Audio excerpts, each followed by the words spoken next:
Hi everyone, I hope you're having a peaceful day. Today's story takes us deep into a quiet mountain village where a wounded girl named Tuki finds shelter with an elderly couple. Just when she begins to feel safe and loved, a phone call shatters that peace. Someone from her dark past is watching, waiting, and the nightmare she thought she had escaped is creeping back in. This is a haunting tale of kindness, trust, and the shadows that never truly disappear. If you love emotional, thought-provoking stories that feel like a movie, make sure to subscribe so you won't miss what happens next. In the early dawn, nestled in a small thatched house, hidden amidst the mountain forests, soft sunlight filters through weathered wooden slats, casting gentle rays on the old man's careworn face. His eyes, heavy with unspoken burdens, carry the weight of a lifetime. He meticulously ties his familiar sack of herbs, the dry rustle of each bundle a faint whisper of the mountain's secrets. "We're almost out of rice," he says, his voice low yet resolute, each word etched with the resolve of one accustomed to hardship. Every trip to the market is a battle, not against others, but to keep his family alive. The old woman, her silver hair glowing faintly in the dim light, nods silently, her hand resting gently on Tuki's shoulder. Her kind eyes hold a quiet strength, tempered by years of enduring life's trials. The young girl, her bandaged hands a testament to her fragility, gazes at the old man with gratitude, yet beneath her calm exterior, her heart churns like a lake hiding a gathering storm. His instructions to stay home are simple, yet they weave an invisible thread of protection around the two women in this fragile sanctuary. The distant crow of roosters blends with the wind's sigh through the thatched roof, a haunting reminder of life's fleeting peace. The old man turns, his gaunt figure fading down the red dirt path, the sack on his shoulder not yet filled with rice, but heavy with hope. Hope to earn a few coins to sustain them. Yet, beneath his determination lies a festering wound. His wayward son, once a source of pride, now a scar of betrayal. The old woman watches him go, her hands clenching, her eyes wordless, but laden with worry. She knows he carries not just herbs, but the weight of their family's survival. Tuki, sitting on the porch, feels the warmth of her care, yet her soul remains tethered, like a bird with broken wings, uncertain when it might soar again. The morning air is still, but it hums with a fragile tension, as if the world senses the storm lurking beyond the horizon. The morning market pulses with life, a cacophony of buyers and sellers interwoven with the sharp, earthy scent of herbs from the old man's modest stall. Seated on a worn wooden stool, his calloused hands arrange packets of medicine with care, each movement deliberate, as if placing pieces of his own life on display. His eyes, though aged, remain sharp, tempered by patience honed through years of struggle.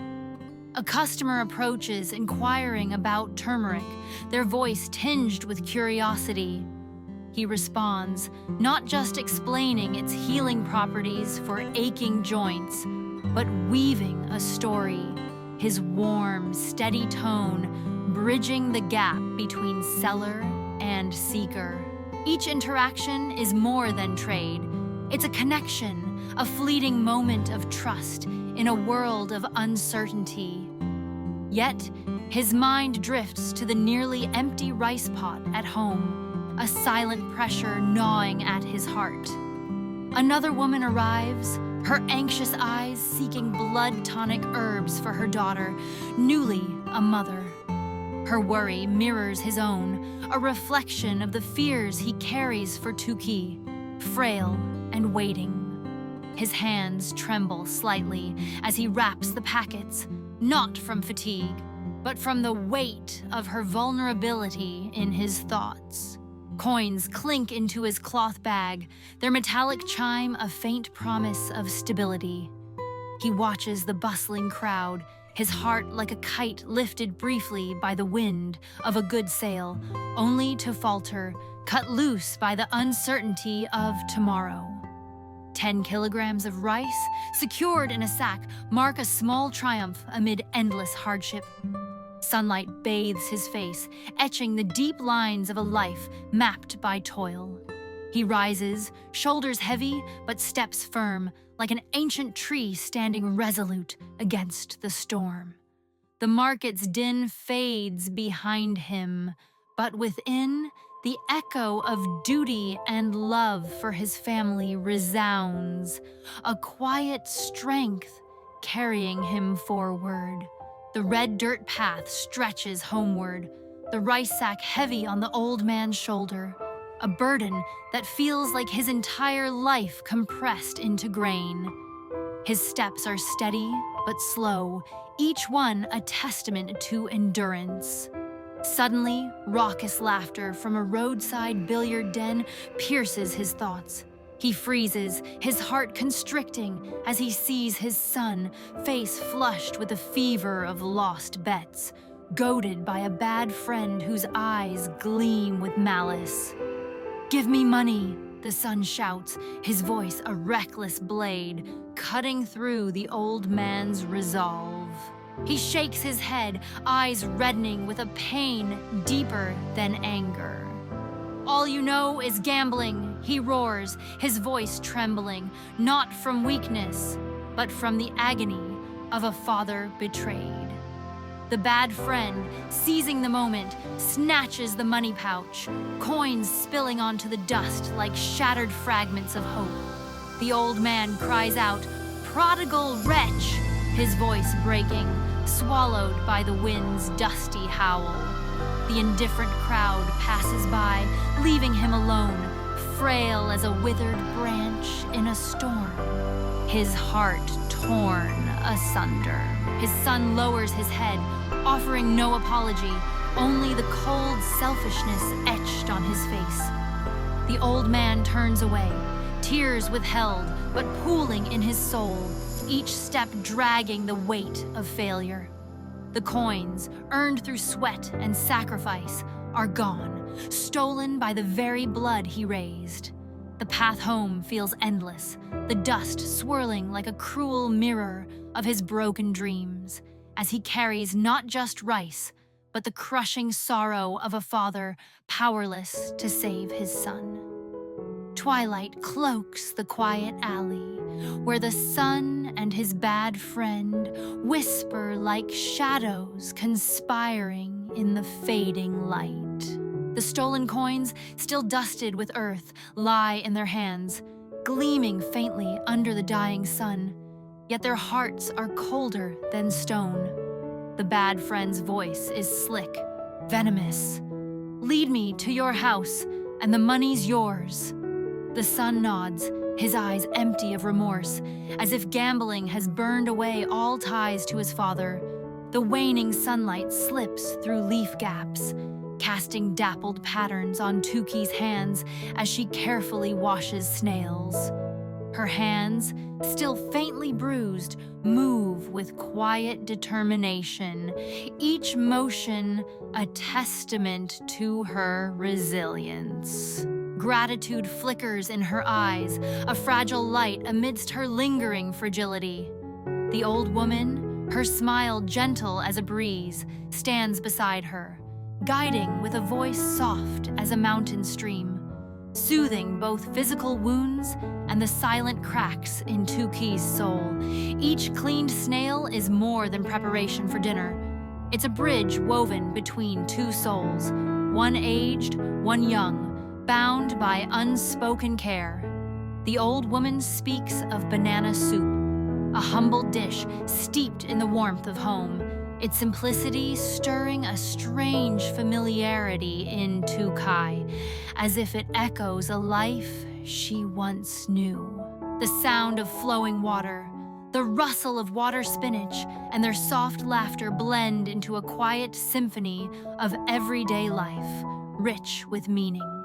The old woman gazes at Tukai, seeing her as a granddaughter, her heart swelling with love, yet tinged with worry for the girl's frailty. Tukai feels it too, the shelter, the tenderness, a budding trust like a seedling breaking through barren soil. The small house is an oasis where human kindness shines against a harsh world. Yet the old woman, seasoned by a lifetime of trials, senses a shadow, a vague foreboding, like a cloud drifting across the roof, dimming her heart. The warmth of their shared labor holds a fragile hope, but the air hums with an unspoken tension, as if fate whispers of storms yet to come. Dusk paints the thatched house in hues of orange-red as the old man returns, his steps heavy yet hopeful, the rice sack a burden on his shoulder. His eyes brighten at the sight of the old woman and Tukai preparing dinner, the scene a fleeting embrace of home. Sold all the herbs, bought rice, he says, his voice laced with quiet pride, like a soldier returning from a humble victory. The old woman smiles, her hand resting lightly on his shoulder, a silent balm for wounds he carries in silence. Tuki, her hands still healing, sets out bowls, her heart kindled by a small flame of familial warmth, easing the shadows she harbors. The aroma of snail soup fills the kitchen, an invisible thread binding the three souls in this modest haven. He speaks of the market, of strangers met, but omits the searing betrayal of his son, the pain too deep for words. After dinner, they announce a trip to the neighboring village to tend the sick, instructing Tuki to lock the door, take her medicine, and stay strong. Their words, simple yet heavy, weave a protective net laced with unspoken fears, as if they sense darkness encroaching. Tukai nods, her eyes clear, but her heart a calm lake before a storm. The old man sits by the hearth, watching the fires flicker, his soul a weary bird craving peace, yet haunted by betrayal. The clink of bowls and soft laughter form a rare melody of reunion, but outside, the thickening darkness whispers of lurking threats ready to unravel their fragile harmony.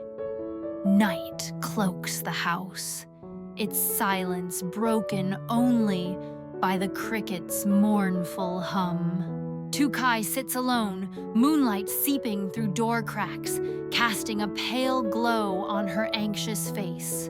A phone rings, the son's hushed voice betraying her solitude to his bad friend. Outside, the friend's shadow looms, his eyes glinting not with hope, but with dark desire, a predator in the night's embrace. Tukai, hearing a knock, mistakes it for the old couple's return and opens the door. Her heart freezes as the stranger steps in, his voice smooth as steel, chilling her to the core. "Alone, are you?" he sneers, his smile a blade slicing through her fragile calm. She stumbles back, breath ragged, trembling like a trapped bird. "Help!" she screams, her voice shattering the night, a desperate cry against the encroaching wolf. Suddenly, an old neighbor appears from the darkness, not her guardian, but a wiry figure with eyes sharp as a blade. "Get out!" he bellows, his voice a thunderclap. The bad friend, startled, flees into the night. Tukai collapses, tears streaming, her heart a crushed petal, fragile yet unbroken. The old neighbor kneels, his voice warm, urging her never to open the door to strangers, affirming the old couple's love for her as their own.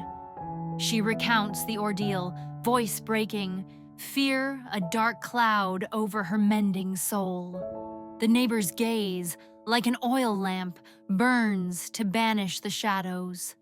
The house falls silent, but peace is lost.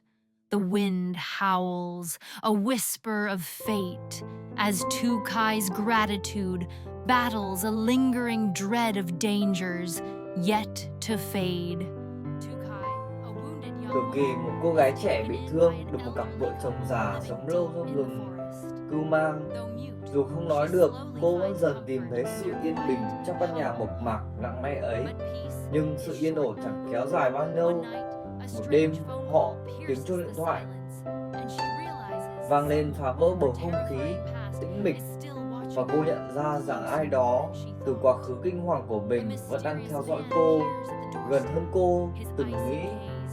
Một người đàn ông bí ẩn xuất hiện trước cửa, ánh mắt lạ lùng của hắn khiến cô run lẩy bẩy tận đáy lòng.